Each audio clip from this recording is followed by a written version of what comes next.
போலியாப்பா? ஆமாண்ணே போனோம்ண்ணே. கொஞ்சம் வீட்டுல வேலை இருந்துச்சு, அது வேலையை முடிச்சுட்டு தான் போனோம்.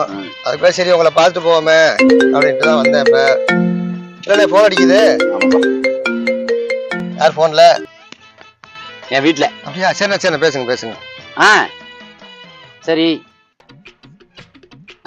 சரி, அதனால என்ன நீ சொல்றதே செய்வோம். சரி அதான் நான் ஒத்துக்கிட்டேன்ல. எனக்கு அதெல்லாம் தேவையில்ல. எப்போ வரீங்க? சரி சரி சரி சரி. எப்போ வரீங்க? இன்னைக்கு உன் பேச்ச மீறி நான் சொல்லியிருக்கேன். எப்போ வரீங்க? இந்த வந்துடுறேன், வந்து பேசுவோம். சரி வை. ஏன்னா வாங்க பேசிக்கிட்டே போலாம், என்ன புஷ்குன்னு உட்காந்துட்டீங்க? அட ஏன்பா, பொண்டாட்டி பேசும்போது நடந்தோம்னு வச்சுங்க, பொண்டாட்டி பேச்ச கேட்டு நடக்கலாம்பாங்க. சமுதாயம் எதுவும் நம்மள சொல்லிடக்கூடாதுப்பா, கரெக்டா இருக்கணும். அடங்கப்பா, இது உலக நடிப்புடா சாமி. ஆட